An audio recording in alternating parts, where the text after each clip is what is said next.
Hola, queridos conspiradores en casa, conspiradora, conspiradores. Hola, ¿qué tal? Bueno, si les parece, podemos abordar el día de hoy un tema candente que es los posicionamientos históricos diplomáticos de México, pues obviamente desde el siglo XIX, el XX y claro, lo poquito que podamos ver del XXI. Pero bueno, ¿cuál ha sido la posición de México ante estos conflictos internacionales devastadores y si siguen siendo válidos o se han convertido en dogmatismos? Y es un posicionamiento que viene de la experiencia y de la historia de un siglo XIX muy turbulento, muy dramático para México, donde se estaba conformando como nación. Y yo creo que se va a sintetizar a principios del siglo XX en una doctrina que es el eje de la diplomacia en México, que es la doctrina Estrada. Pero vamos a analizarlo porque me parece que en este momento ya pudiéramos actualizarnos, ¿no creen?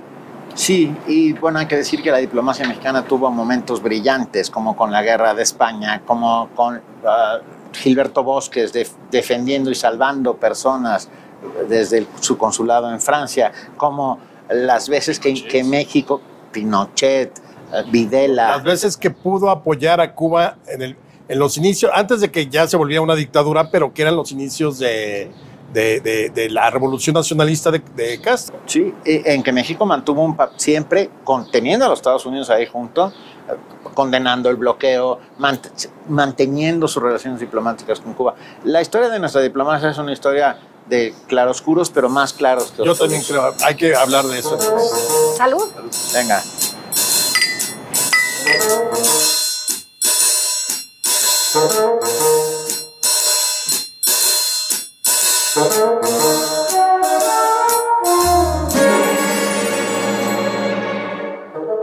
Bueno, no sé si Benito quisiera arrancar el comentario con el siglo XIX, ¿no? Que decías, de lo que sucedió en el siglo XIX, por ejemplo, con la posición de Juárez, ¿no?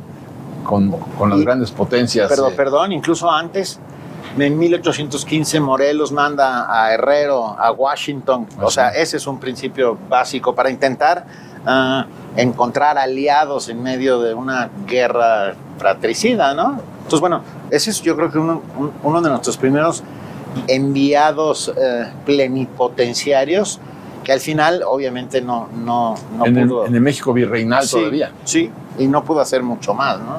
Sí. No hubo un posicionamiento claro de los Estados Unidos con respecto a la guerra de independencia de México, y Herrero tuvo que volver con la cabeza baja, pues. Sí hubo intentos de vender Texas todavía en aquella época. Por supuesto. Sí, y está claro por parte de Morelos para tratar de allegarse la buena voluntad de los Estados Unidos, ¿no? Pero luego, claro, bueno, también llega Poinsett, ¿no? Poinsett, que también es un personaje. Encantador personaje, ¿verdad? Tipo que también viene a comprar Texas y ofrece $5 millones. Y claro, le dicen que no, pero ya desde entonces salivaban los gringos con los grandes territorios de México, ¿no? Salivaban ya. Sí, pero yo creo que el siglo XIX sobrevivimos porque no había la manera de ejercer o de presentar principios en el mundo, principios de política exterior, porque básicamente el siglo XIX se definió por el neoimperialismo, el colonialismo de la segunda mitad del siglo XIX, y pues realmente era la ley del más fuerte. Y la falta de un Estado-nación en este país. Además, nosotros. Pero y en el mundo, porque si tú te pones a pensar que naciones como Alemania o Italia son muy de finales del siglo XIX, se está conformando en el mundo los Estados-naciones. Con dificultades México llegó al siglo XX con una nación, con un Estado, y otros ejemplos en Europa también sucedieron así. Lo que dice Alejandro, la ley del más fuerte termina, digamos, con la Segunda Guerra Mundial a mediados del siglo XX. Pero, ¿cuál va a ser ese posicionamiento de México y este traumatismo que podemos decir tuvo México por tener un siglo XIX que a vuelta de tiro todo el mundo nos invadía? Bueno, no todo el mundo, varias potencias. Sí, solo dos. Y esa necesidad también, esa necesidad interna del reconocimiento en el concierto internacional, porque México siempre ha buscado el reconocimiento de los Estados Unidos, del sistema político de los Estados Unidos, más allá de la frontera. Entonces, son varias aristas que se van viendo y que, si me permiten culminarlo, en la doctrina Monroe de 1930, me parece que sintetiza todo eso que México había... La doctrina Estrada. Perdóname, la Monroe es la del 19 de América para los americanos y la Estrada es la doctrina de la diplomacia mexicana, ya sintetizando todo esto que había pasado en el siglo XIX y en el mundo. Repito, al principio, en el siglo XIX, pues no podían quitarnos el petróleo porque de hecho, pues ¿cuál, no? Eso es, digamos, a principios del siglo XX. Lo que sí podían quitarnos era la mitad del país, ¿no? No les podemos quitar el petróleo porque no era tan importante, no había detonado la industria automotriz ni la aérea. Y dice, bueno, pues ¿qué tiene México? Territorio. Pues le quitamos el territorio por lo mismo, porque no éramos un Estado-nación, que el Estado-nación se configura, según yo, hasta la llegada de Juárez al poder, ¿no? Cuando nace el verdadero la México. República restaurada. Sí, pero antes no. Entonces, ¿qué les quitamos a los mexicanos? Y además indefensos, ¿no? El otro día me decían que si yo veía posibilidades, por ejemplo, de que Texas volviera a ser propiedad de México, yo les decía, sí, yo sí veo la posibilidad. ¿En qué consiste? Pues que tengamos un arsenal nuclear superior al de los Estados Unidos. Cuando tengamos un arsenal nuclear superior a los gringos, les podemos decir a los gringos, me regresas Texas, me regresas Arizona, me regresas Nuevo México y California. Pero ¿sabes cuándo vamos a tener un arsenal? Es más fácil que la Agencia Espacial Mexicana ponga un mexicano en Marte. Exacto. Pero además, perdón, parte de la gran diplomacia mexicana, del no intervención y del tratado de no proliferación de armas nucleares, es algo hecho en México. O sea, quiero decir, no podríamos tener un arsenal nuclear porque somos los garantes de que eso no suceda. De eso, ¿no? Sí, de García Robles. Ahora, de ahí salió. Le dan un Nobel de la Paz, nada más. Por esa iniciativa. Y es que la doctrina Estrada, que además nos aferramos a ella absolutamente, me parece interesante decir cuáles son, digamos, los 3 ejes importantes. La soberanía de las naciones, incluido México, defender eso a lo que sea, pero no intervención y llevar hasta las últimas consecuencias las negociaciones diplomáticas. Eso es lo que México plantea con la doctrina Estrada. Pero la doctrina Estrada es más ambigua, es demasiado ambigua porque dice algo así como México ante un cambio repentino de gobierno no es como un sí pero no. O sea, no asumirá ninguna posición y dejar a sus diplomáticos no significa tampoco que se reconozca o no. Pues sí. A ver, yo creo que ¿dónde está contenida la diplomacia mexicana? En el artículo 89, en varios principios. No intervención, solución pacífica de controversias, autodeterminación de los pueblos. ¿Esas 3? Y hay otros 4 principios. Neutralidad. Sí. Y cooperación para el desarrollo. Son 7 principios básicos de política exterior en el artículo 89. Pero yo diría que el primero fue con la República restaurada con Juárez. El hecho de entre los individuos como entre las naciones, el respeto al derecho ajeno es la paz. Que sí lo dijo. Fue la primera, sí que sí lo dijo, fue la primera vez donde se estableció ya un principio que al menos frente a Europa nos sirvió como para que Europa ya dijera, México ya no es un territorio como para venir a conquistar o colonizar. Yo creo que esto de la no intervención tiene sus matices. ¿Por qué? Porque, por ejemplo, en el caso del presidente Cárdenas, él dice, rompo relaciones con España. No estoy diciendo que por no intervención vayamos a mandar tropas mexicanas a invadir Madrid, digo, no propongo eso, pero sí por lo menos pero ojo, pues una salida diplomática, justamente. Sí, pero... El romper relaciones quiere decir justo eso, ¿no? Pero bueno, yo creo que es un paso importante el hecho de decir, rompo relaciones. Me parece que así debe de ser. Yo me acuerdo, con esto de la no intervención, perdón por el ejemplo, pero estaba yo en un aeropuerto en Bruselas, en una cafetería, y un tipo de unos 50, 52 años empezó a darle de cachetadas a su hija, que tendría 8 años, 10 años, y yo no pude resistirlo, ¿no? Me levanté de la mesa, lo empujé, él se me iba a venir encima y yo estaba dispuesto a golpearlo, y yo creo que fueron los familiares.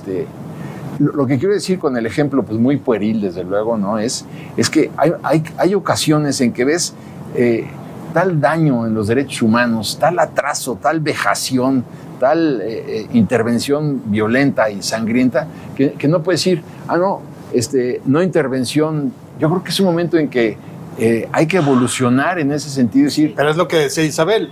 O sea, no es lo mismo la política que tuvimos en el siglo XX de no intervención, porque Estados Unidos se cansó de invadir República Dominicana, Granada, sí, ¿verdad? Granada, en Guatemala metió... Quitaron a Jacobo Arbenz, luego todo el apoyo a los contras nicaragüenses. O sea, a nosotros en 1914 con el desembarco de los Marines.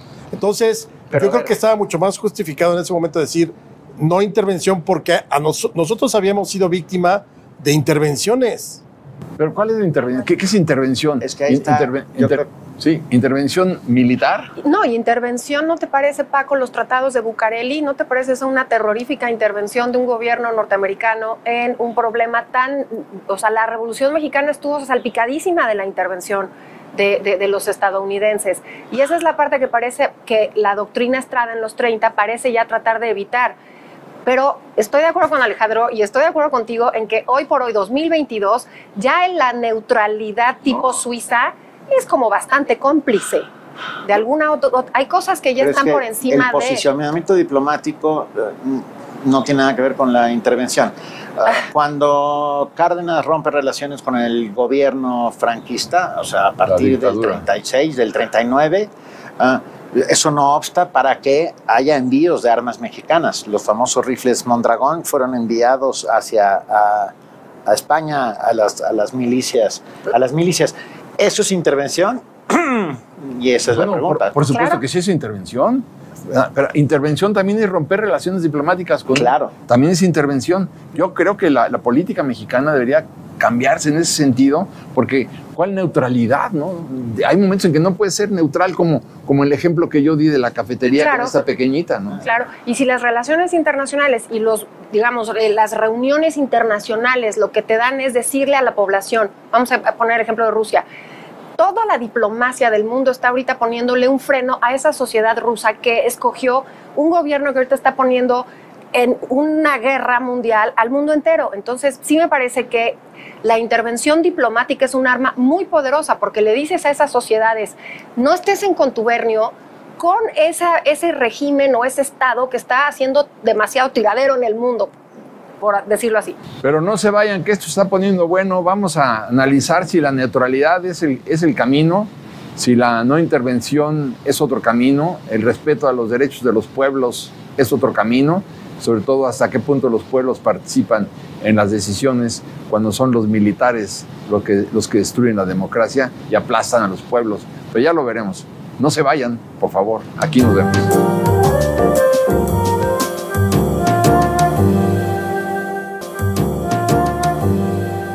Hashtag nuestra diplomacia es, y yo digo que es en momentos brillante, en muchos sentidos. Y pienso, por ejemplo, en todos los momentos en que durante los años 70, las grandes dictaduras del Cono Sur, México tuvo un papel, rompió relaciones con Argentina, Uruguay, el gobierno golpista chileno, y no solo eso, abrió sus embajadas para el asilo de cientos y... Cuando la Alemania salvó a miles de personas, como la salvó Gilberto Bosques. Yo creo que ese es el gran diplomático. Cuando la Alemania nazi, sucede en 1938 la anexión de el Anschluss famoso, que es la anexión de Austria, por el mismo pretexto de Putin ahora de, es que hay alemanes que quieren estar en Alemania y ser parte de... México fue el único país que protestó en la Sociedad de Naciones ante eso. Y de hecho hay una plaza que se llama la Plaza Mexicana en Viena, que recuerda ese momento de 1938. Y fue Cárdenas el que lo hizo. Fue Cárdenas, claro. Cárdenas fue el que dijo no al Anschluss, pero también dijo no a la anexión de los Sudetes. Exactamente. Las dos cosas se opuso. Pero yo creo que... Y fue el primer gobierno que rompió relaciones diplomáticas con el gobierno franquista. Bueno, sí, claro. Pero a ver, esa es una... Y el último en restaurarlas. ¿Y se puede calificar eso como no intervención? Yo creo que es intervención. Es posicionamiento, No, Paco. es posicionamiento. Es posicionamiento de lo que tú crees correcto. Bueno, lo que quiero decir es que cuando sales de una posición de neutralidad y adoptas una posición como es romper relaciones, a mí me queda muy claro que sí estás tomando un papel protagónico en esto. Pero no interviene. Pero no interviene, sí. No. Bueno, porque entonces, ¿qué es intervención? ¿La intervención va a ser nada más la militar? Yo creo que intervención, y como lo venimos diciendo, el siglo XIX estricto, y las guerras, sí. Porque además hay que decirlo, el porfiriato nos hizo pensar en el extranjero como algo idílico. Viene a la Primera Guerra Mundial y en México dijimos, o sea, no es esa Europa feliz, todo lo contrario. Y empezamos a darnos cuenta que el concierto internacional seguía igual que en el siglo XIX. Anexarse territorios, invadir. Lo que sucede con la Gran Guerra es una muestra de que no estaba superado el siglo XIX. Es impresionante. Y sin embargo, México logró tener esta posición, Paco, de intervengo con la diplomacia, que es la doctrina Estrada, hasta las últimas consecuencias. Mi posición es esta. Y eso es lo que yo creo que funciona. Es que otra intervención, por ejemplo, podría ser la del batallón 201, ¿no? Ahí ya estábamos en estado de guerra. Pero ahí estamos en estado de guerra. O sea, ya era una guerra, ahí ya nos involucramos en una guerra completamente. Sí, pero hay una... Digamos, perdón. intervención sería que ahorita, sin declaratoria de guerra, México mandara un contingente militar para que se sumara a Ucrania a la defensa. O que mandara armas. O que mandara armas. O que mandara armas, que mandara municiones, que bueno, habría que buscarlas, ¿no? Tenemos fulminantes, pero digo... Bueno, pues que le vayan al cártel Jalisco Nueva Generación, ahí les sobran. Tienen las que quieran. Pero creo que es muy importante ese estado de guerra, porque no es declaratoria de guerra contra el eje, sino estado de guerra. 1942. México se pone en estado de guerra. Que es no una declara posición la defensiva. Exacto. También una posición defensiva siempre México. México siempre tuvo, o sea, ¿por qué defiende tan estoicamente el asunto de la no intervención? Porque nos intervinieron en el 14 con 8 meses las tropas gringas en Veracruz, porque nos intervinieron, bueno, En 47. En 47 un año y luego 8 meses en la Ciudad de México, luego la intervención francesa, ¿qué más? Porque mucha gente cree que la guerra de los pasteles fue una intervención y no, ese fue un bloqueo de Veracruz, bombardeándonos durante meses, pero nunca hubo un desembarco francés ni una intervención para cambiar la forma de gobierno. Entonces, por eso México siempre procura no intervención. Porque no quieren que nos intervengan. Porque en un momento dado, exacto, ahí entra la gran pregunta que hiciste hace rato. ¿Hasta qué punto sí y hasta qué punto no? Pon tú, te cae terriblemente mal Maduro. Absolutamente. Sí, ok. Y entonces vuelve a ganar las elecciones. México tendría que involucrarse para cambiar o para alentar ahí la democracia. Yo creo que en primera instancia tendría que ser su propia gente. Estoy de acuerdo, pero... Porque qué tal si aquí en México de pronto te dicen, oye, pues la democracia en México también es muy fallida, queremos intervenir para rescatar la democracia. Entonces, ¿no crees que por lo menos habría que condenarlo? Es decir, es como si me dijeras que mañana se reelige el presidente de Cuba, ¿no? Digo, es una farsa tremenda porque ¿cuál democracia cubana? ¿Cuál democracia venezolana? Digo, y ese es el tipo de injerencias que México ha evitado a lo largo del siglo XX, porque llega un momento en donde sí, Echeverría dice, punto final, no puede haber más relaciones ni no diplomáticas, que era una cosa muy extraña, por lo que sucede con, en España. Por los atentados y por los fusilamientos que hizo Franco, ¿no? Es ahí donde hay un momento donde México la injerencia ya la toma de manera activa. No hay una coherencia, si me permiten decirlo, en todos los... no hay. No, depende también del gobierno que tiene México, las simpatías de ese gobierno en el momento, porque no se maneja igual, y el mundo entero lo hace también así. México ha tenido un papel de mediador en varios conflictos en América Latina. Recuerden los tratados de Chapultepec, que es México se pone como garante en medio entre el ejército farabundo Martí de Liberación Nacional contra el gobierno de facto, etcétera, etcétera, de El Salvador. Sí. Y es ahí donde se declaran los tratados de Chapultepec en los que termina esta guerra que llevaba muchísimos Bueno, y años. Contadora es un... Contadora, bueno, ahí hizo un papel de contención tremenda y se logra muy bien. ¿Por qué? Porque estaban apoyando al Frente Sandinista de Liberación Nacional. Porque el Frente Sandinista de Liberación Nacional quería acabar con el gobierno de Somoza. Y entonces, claro, tomó un papel en México para que después canalla de Ortega dijera, ahora ya se acabó la democracia y tiene a 30 y tantos líderes de la oposición en la cárcel. Entonces, bueno, son pero entonces ahí ya, digamos, hoy está tan dividida la sociedad que hay quienes dicen, no, pues Ortega está bien, no hay que meternos porque son sus asuntos internos. Y hay otros que dicen, no, si hay que meternos, cuando menos condenar. Eso, entonces, ¿qué posición tiene que tomar el gobierno? Si el gobierno es muy de izquierda, seguramente no va a tomar ningún partido en el sentido de condenar. Si es de derecha, quizá condenaría una dictadura que puede ser, o que se está convirtiendo, que en teoría sería de izquierda, ¿no? Claro, pero ¿no creen que no podemos borrar el concierto internacional? No podemos borrar que tras la Segunda Guerra Mundial hay un grupo de países que estamos conformados en lo que es Naciones Unidas y se firma una especie de constitución de un país que es la Carta de las Naciones Unidas. ¿Por qué? Porque no volviera a suceder eso. Se funda la UNESCO, que la cultura y la educación para evitar el holocausto. Nada de eso ha sucedido, pero existe ahorita. Yo sé, pero yo creo que también lo que estamos viendo ahorita tendría que replantear todo el sistema lo está sacudiendo. Internacional. Porque al final, ¿de qué sirve la ONU? La ONU no tiene dientes, la ONU no es un verdugo. O sea, no hay sus son declaratorias. Sin ninguna fuerza coactiva. Exactamente, las recomendaciones. Bueno, pero, sí, pero sí sirve, por ejemplo, los bloqueos funcionaron en Etiopía, funcionaron en conflictos africanos. Pero no se meten en el sentido de ir a combatir a un gobierno. No. Es ir a defender a una parte de la población. A los derechos humanos. Por ejemplo, el ACNUR, que es el Alto Comisionado de Naciones Unidas para los Refugiados, sirven.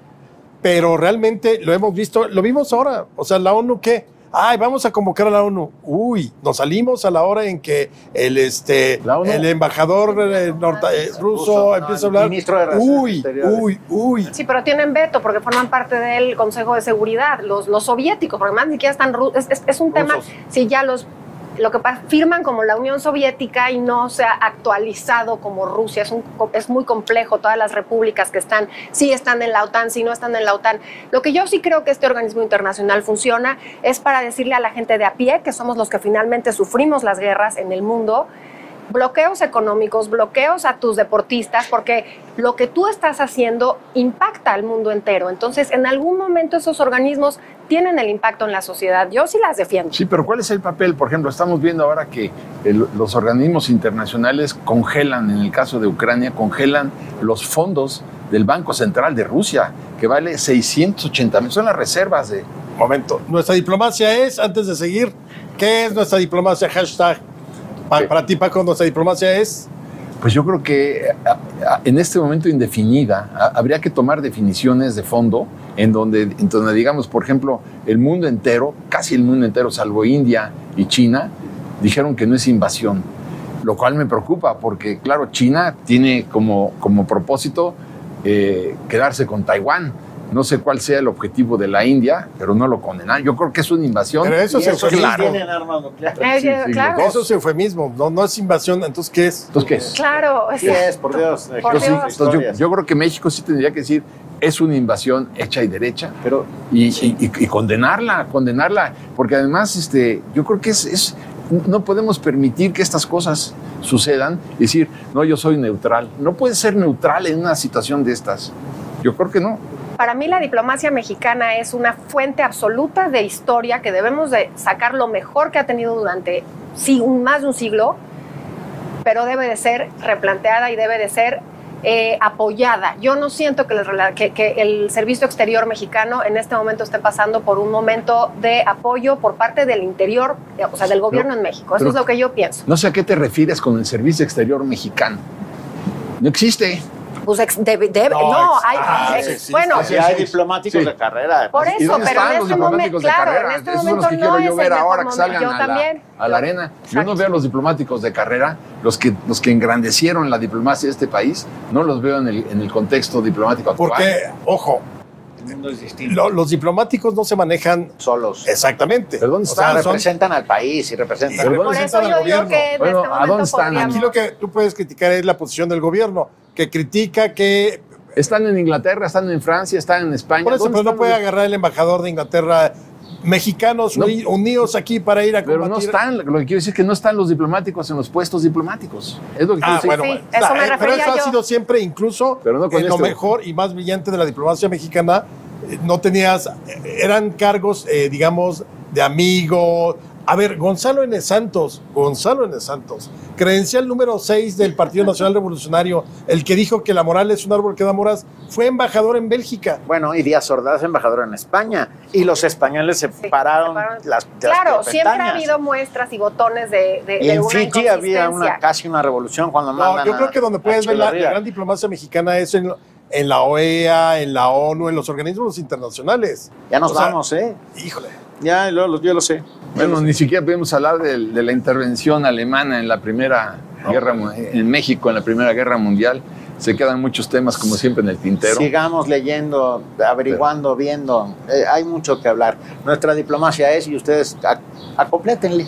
Y que es imprescindible, de verdad, hasta las últimas consecuencias. Todo vía la paz. O sea, nos estamos jugando el destino, me van a poner cara de que cursi, el destino de las generaciones que vienen. ¿Es en serio que estamos hablando de una tercera guerra mundial en el 2022? A mí me parece inconcebible. Pues a ver, si quieren seguimos después, porque a mí me parece muy ñoño lo que dice. No me parece Te voy a decir ñoño por qué. pensar que Porque unos esa es la chavos que hace 2 semanas esa es la estaban historia vivos, de la humanidad. que aprendamos algo Pues después no hemos de las dos aprendido grandes porque es guerras. naturaleza humana. No a las estoy de guerras, acuerdo, no a las guerras, no a las guerras. Vamos a mejorar después de la pandemia. Tomen su mejorada. No a las guerras, pero no a la neutralidad. La neutralidad no resuelve el problema. Ok.